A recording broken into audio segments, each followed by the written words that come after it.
I used to think love was something you proved, not something you felt. And the night I realized I might have been wrong, I was standing in my own kitchen, staring at a sink full of dishes that weren't mine. Before we begin, please support Mindshift Stories by subscribing, liking the video, and leaving a comment. Your support helps us continue sharing meaningful stories with the world. I've always been the kind of person who believes effort equals love. If someone cares about you, they show up. They respond quickly. They make plans. They say the words clearly. At least, that's what I believed. I grew up watching relationships that were loud. Apologies were loud, arguments were loud, even affection was loud. Hugs came with big gestures. I love you was said often, sometimes even when it didn't feel true. To me, love was something visible, obvious, measurable. So when I met Claire, I felt both calm and unsettled at the same time. We met at work, nothing dramatic, just two people assigned to the same project. She was steady, observant, the kind of person who listened more than she spoke. When she did speak, it wasn't to impress anyone, it was to clarify things. At first, I mistook her quiet nature for distance. We started seeing each other casually. Coffee after work, walks around the neighborhood, dinners that ended early because she liked waking up early. There was something simple about being with her. No games, no guessing. And yet, I kept waiting for something more. I remember thinking, is this it? Is this what love feels like? Or am I just settling for comfort? That thought stayed in the background, like a low hum. Claire didn't text constantly. She didn't flood me with compliments. She rarely posted about us online. If I had a bad day, she didn't deliver dramatic speeches. She would just sit next to me, sometimes in silence. And silence, to me, felt suspicious. One night, about 6 months into the relationship, I brought it up. Do you ever feel like we're too calm? I asked. She looked at me genuinely confused. Too calm? Yeah, I don't know, like maybe there should be more intensity. She didn't get defensive. She just nodded slowly, like she was processing a math problem. I don't think love is supposed to feel like a fire alarm, she said. I think it's supposed to feel safe. I smiled, but internally I wasn't convinced. Safe sounded nice, but safe also sounded boring. That belief sat quietly between us. After that, the subtle discomfort started showing up in small ways. If she forgot to reply for a few hours, I noticed it more than I should have. If she didn't react strongly to something I said, I assumed she wasn't emotionally invested. When she chose a quiet night at home over a party, I wondered if she was losing interest. I never said these thoughts out loud, but they shaped how I saw her. Looking back, I realized I was measuring her love using my own rules, and I didn't even know it. The moment that changed everything wasn't dramatic. There was no argument, no betrayal, no grand confession. It was a Tuesday. I had been under pressure at work for weeks. A major deadline, long hours, poor sleep. I was irritable all the time. Even small inconveniences felt personal. That evening, I came home exhausted. Claire was already there. She had a key. We had talked about moving in together, but nothing was official yet. The apartment was quiet. Too quiet. I walked into the kitchen and saw the sink full of dishes. Not just a plate or two, a full stack. Pots, cups, everything. My first reaction was annoyance. Seriously, she's been here all evening and didn't think to clean this up? I felt my chest tighten. My mind started building a case. If she cared, she'd notice. If she loved me, she'd help. Why am I always thinking ahead? It's strange how fast we can create a narrative. I didn't say anything at first. I just started washing them aggressively, letting the plates hit the sink louder than necessary, hoping she'd notice. She walked in a minute later. "Oh," she said softly, "you're home early." "Yeah, I replied, without looking at her.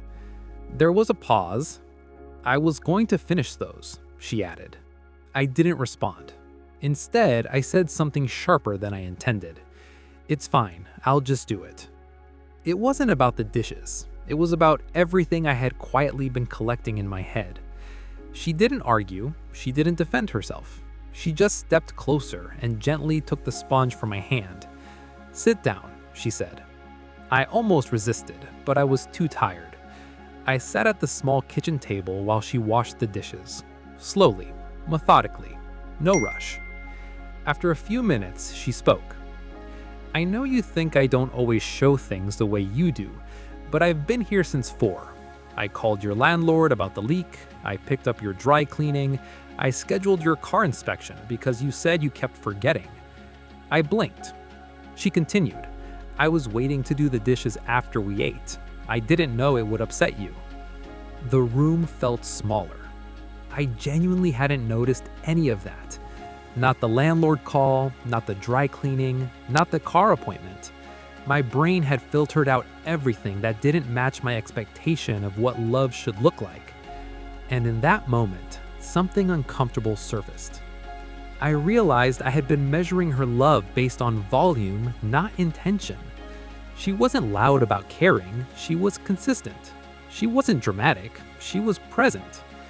I remember thinking, have I been misunderstanding her this whole time? That was the turning point.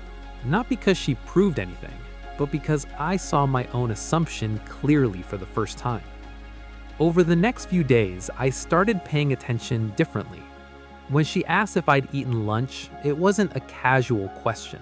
She had packed extra snacks in her bag just in case. When I mentioned feeling tense about a meeting, she didn't give advice. She adjusted her schedule so she could call me right after it ended.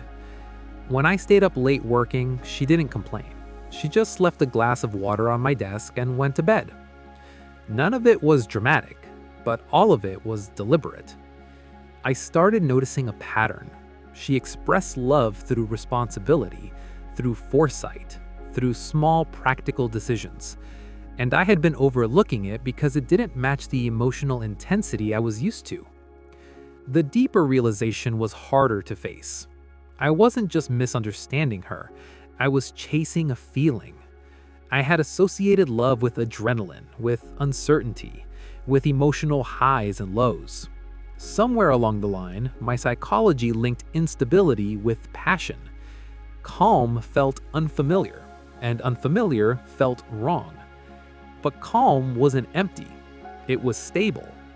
And stability doesn't beg for attention. One evening, I told her what I had realized. I think I've been measuring you unfairly, I said. I was looking for fireworks. She smiled slightly, and I didn't see the foundation. She didn't say I told you so. She didn't bring up the conversation about intensity from months earlier. She just nodded. I don't want to feel like I have to compete with chaos, she said quietly. That sentence stayed with me. Compete with chaos. I never thought of it that way, but she was right. If love only feels real when it's dramatic, then peace will always feel insufficient. That realization shifted something in me. Not overnight, but gradually. I stopped testing her reactions. I stopped looking for proof in exaggerated gestures. I started asking myself a different question. What if love is less about how loudly someone feels and more about how consistently they choose you? The external changes were subtle. We communicated more clearly. I expressed appreciation for the practical things she did. She became more open about her internal world now that she felt understood. But the internal shift was deeper. I noticed how often I had misunderstood calm in other areas of my life. Friends who didn't text daily but showed up when it mattered. Family members who didn't say much but quietly supported me. I had been prioritizing emotional performance over emotional reliability, and that perspective was influencing my decisions more than I realized. The hidden truth wasn't about Claire. It was about me, about how our past experiences shape what we recognize as love. about how assumptions quietly filter reality. Understanding that didn't make me feel guilty, it made me feel responsible. Because once you see your own bias, you can't unsee it. Love didn't suddenly become simple. We still had disagreements, we still misunderstood each other sometimes, but I stopped searching for intensity as proof. Instead, I started noticing patterns. Who shows up? Who adjusts? Who pays attention to the small details no one applauds? That's where the real answers were. The night that used to represent frustration, the dishes in the sink, became something else in my memory. It became the moment I realized I had been asking the wrong question. I was asking, why doesn't this feel bigger? When I should have been asking, why does it feel steady? And maybe steady was the point. Now when I think about love, I don't picture fireworks. I picture ordinary evenings, quiet kitchens, unremarkable Tuesdays, because that's where real decisions happen, not in grand declarations, but in small, repeated choices. I used to believe love needed to feel overwhelming to be meaningful. Now I'm not so sure.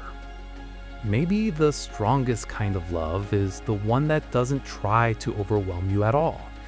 It just stays. And sometimes the real turning point isn't when someone else changes. It's when you realize your definition was too small to begin with. So here's the question I've been sitting with lately.